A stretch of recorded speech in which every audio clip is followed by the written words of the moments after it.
नमस्कार सांग मैंने जय जगन्नाथ। तो आयुष्मान कार्ड ओडिशा रे लागू हो जाइए। तो आयुष्मान कार्ड जो ओडिशा लागू होइछि तो आयुष्मान कार्ड रे आपन कोन फायदा मिलबो आज पूरा वीडियो रे आपन कवर करबी। तो पूरा वीडियो को आपन देखंतु ओडिशा जो लागू हो जाइए आयुष्मान कार्ड स्वास्थ्य सेवा को सुदृढ़ करबा पई।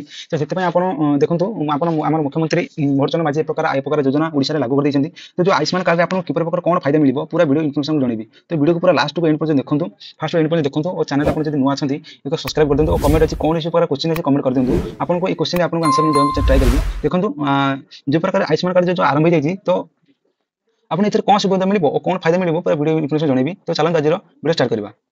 देखंतु ओडिसा रे लागू जाय आयुष्मान कार्ड देखंतु ऑफिशियल न्यूज में पढि दोजी आयुष्मान रा फायदा कोन याकू बीएसकेवाई थारु केते भलो। तो पूर्व सरकार जो तले बीजेडी सरकार सेति पई लागू करथिले आपन मुख्यमंत्री थिले नवीन पटनायक से एक प्रकार बीएसकेवाई कार्ड थारु केते भलो से आयुष्मान कार्ड ता पूरा आपन जणै देबी। देखंतु तो केंद्र सरकार का आयुष्मान भारत प्रधानमंत्री जन आरोग्य योजना को ओडिशा रे लागू करबा बुझामणा पत्र स्वाक्षरित होइछि। तो जो ओडिशा रे एको लागू पई स्वीकृत हेतिला ए योजना लागू होला कोन फायदा मिलबो। तो ए योजना लागू होइछि आपन कोन प्रकार फायदा मिलबो से संक्रांत रे अधिकांश लोक जानबो आग्रह अछि। तेनु सूचना मुताबिक राज्य पर एक प्राय कोटी परिवार 3.5 कोटी लोक उपकृत हेबे। ओडिशा रे जति लोक अछंती ए जो आयुष्मान योजना पर पूरा उपकृत हेबे।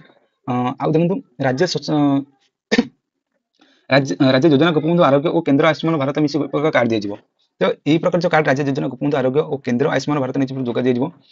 आयुष्मान भारत योजना रे जन हिताधिकारी सारा देश में प्राय 30,000 मेडिकल मागणी चिकित्सा सुविधा पाई परिबे। तो यही प्रकार जो आयुष्मान कार्ड रे सारा देश में प्राय 30,000 मेडिकल मागणी चिकित्सा सुविधा पाई।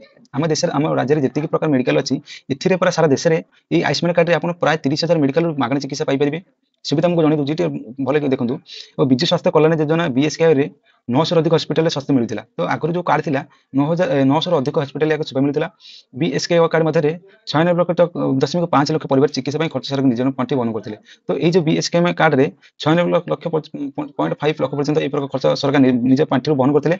आयुष्मान रे 1.3 कोटी परिवार को प्राय 3 कोटी लोक उपकृत हेबे। तो ये आयुष्मान कार्ड रे एक ता फायदा देखो दूची 3 कोटी उपकृत हेबे। और आयुष्मान पुरुषों देखो आयुष्मान कार्ड पुरुषों वार्षिक 5 लाख और महिला वार्षिक 10 लाख टकर सुविधा रही। तो ये आयुष्मान एक प्रकार सुविधा देखो पुरुषों को 5 लाख टकर सुविधा रही और महिला 10 लाख टकर चिकित्सा सुविधा रही।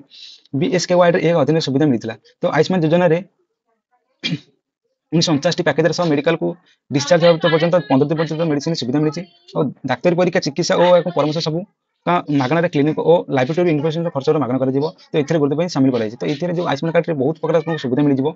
तो क्यों मैंने ये योग्य पर वीडियो जन कौ मैंने जो आयुष्मान कार्ड योग्य देखो आयुष्मान भारत योजना रे 70 वर्ष ऊर्ध्व समस्त वयस्क हितग्राही तालिका होई परिबे। सेमानक सामाजिक और आर्थिक स्थिति निर्वाचन रे योजना लाभ पाइबे योग्य हेबे। तो एमाने जो माने सामाजिक और अर्थनैतिक निर्वाचन रे योग्य पाइबे योग्य वरिष्ठ नागरिकों को आयुष्मान योजना एक नुआ नियम कार्ड प्रदान कर। तो जो मैंने ये योग्य एक प्रकार नुआ कार्ड प्रदान कर 70 वर्ष अधिक वयस जो व्यक्ति आधार नंबर अच्छी योग्य मुझे शुणी दूसरी जो आयुष्मान कार्ड जो योग्य 70 वर्ष अधिक वयस जो आधार कार्ड नंबर अच्छी से योजना आवेदन करेंगे। सेहीपरि बाहर होता लोक भी सुविधा पाइबे और ई-क्वेस्ट डाटाबेस आधार कार्ड मिल। तो बीएसकेवाई हिताधिकारी को मिल किपर करेंगे आवेदन देखो प्रथम आयुष्मान भारत पीएम ओएसपी को जाए यापर आप आधार कि राशन कार्ड भेरीफाई करूँ और पारिवारिक परिचय प्रमाण करूँ। यहाँ पर एक स्वतंत्र आयुष्मान योजना आईडी सहित आपको ई कार्ड प्रिंट करूँ। यह द्वारा आप्लिकेशन स्कीम एक आप्लिकेशन भित्तिक स्कीम से लोक पोर्टाल पंजीयन करने 70 वर्ष अधिक नागरिक निश्चित लिंक रही। तो यही प्रकार जो आप सुविधा पाइबे देखो दूसरी पूरा जन दूसरी जो आयुष्मान कार्ड अच्छे पुरुषों को वार्षिक 5 लाख टकर मिल और महिला को वार्षिक 10 लाख टकर मिल। तो यही जो आयुष्मान कार्ड आमर फेब्रुआरी मास लागू राज्य सरकार निर्धारण कर। तो यार प्रकार सुविधा आपको मिल पार। तो सांग मैंने आज रोचे जय जगन्नाथ।